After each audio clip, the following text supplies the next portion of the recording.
হোটেলের একটা ইন্টিমেট মুহূর্ত ছিল, সবকিছু নষ্ট হয়ে গেল। একটা ধোঁকাবাজির গল্প শুরু থেকে বলি। সন্ধ্যার ছায়া লম্বা হয়ে যাচ্ছিল, আর ঠিক তখনই এক বিবাহিতা নারী, সিঁথিতে সিঁদুর, গলায় মঙ্গলসূত্র, লাল টিপ পরে একজন অপরিচিত পুরুষের সঙ্গে ঢুকছে এক হোটেলের লবিতে।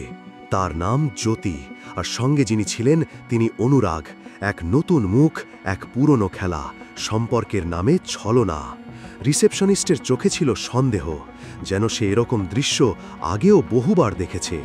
চোখ থেমে গেল জ্যোতির ব্লাউজের গলায়, তার টিপে আর হোটেলের রেজিস্টারে লেখার ভঙ্গিতে। চাবি হাতে পেল আর দুজন মিলে লিফটের দিকে এগোলো। চারপাশে নীরবতা, কিন্তু চোখে চোখে এক অন্যরকম আগুন। ঘরের দরজা বন্ধ হতেই জ্যোতি তার জুতো খুলল, পাড় সামলালো, কিন্তু পাড়টা একটু সরে গেল। অনুরাগ এগিয়ে এলো, এক চুমু, ঠোঁটে ঠোঁট। একটা নিষিদ্ধ মুহূর্ত, যেখানে ছিল আকাঙ্ক্ষা, লজ্জা আর একটু ভয়। হঠাৎ ফোনটা আলো দিল, স্ক্রিনে ভেসে উঠল এক বার্তা, আমি জানি তুমি অন্য পুরুষের সাথে হোটেলে এসেছ। জ্যোতির মুখ ফ্যাকাশে হয়ে গেল। অনুরাগ ফোনটা হাতে নিল, আর দুজনেই একসাথে চেয়ে রইল সেই স্ক্রিনের দিকে। তারপরই আসলো সবচেয়ে ভয়ঙ্কর দৃশ্য, একটা ভিডিও, লাইভ ফিড। ঠিক সেই ঘর, ঠিক সেই মুহূর্ত। কেউ তাদের দেখছে, গোপনে, চুপি চুপি সব কিছু রেকর্ড করছে। প্রশ্ন একটাই, কে, কোথা থেকে আর কেন? একটা ফোন এলো, এক অচেনা গলা সোজাসুজি হুমকি দিল, 5 লাখ দাও, না হলে ভিডিও সবার কাছে পৌঁছে যাবে। জ্যোতিকে নিজের গয়না বিক্রি করতে হলো, এমনকি মঙ্গলসূত্রটাও। অনুরাগ টাকা নিল, না কোনো প্রশ্ন, না কোনো প্রতিশ্রুতি।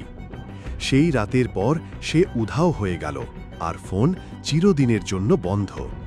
প্রতিদিন জ্যোতি দিন গুনতে লাগল, প্রত্যেকটা বিপ, প্রত্যেকটা ভাইব্রেশনে ওর বুক কেঁপে উঠত। কিন্তু অনুরাগ হাওয়া। আর এই কাহিনীতে সবচেয়ে বড় প্রশ্নটা তখনও বাকি ছিল। প্রতিটা রহস্যের একটা দিন আসে, যেদিন সব সামনে আসে। জ্যোতির জন্য সেই দিন আজ। হোয়াটসঅ্যাপ খুলে সে একটা পুরনো নাম, অনুরাগ, ব্ল্যাকমেলারের নম্বর সেই নামে সেভ। শরীর ঠান্ডা হয়ে যায়।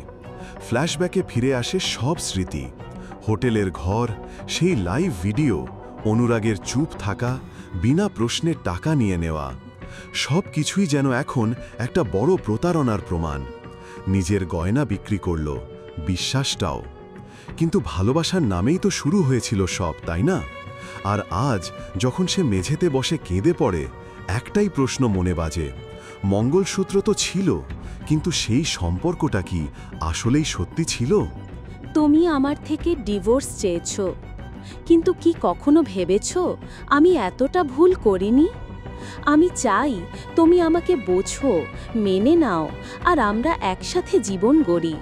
স্বামী উঠে চলে যায়, রাগ আর বেদনার মিশ্রণে। যদি আপনারও মনে হয় এই গল্প বাস্তবের খুব কাছে, লাইক করুন, কমেন্ট করুন, আর শেয়ার করতে ভুলবেন না। পেজটিকে অবশ্যই ফলো করুন।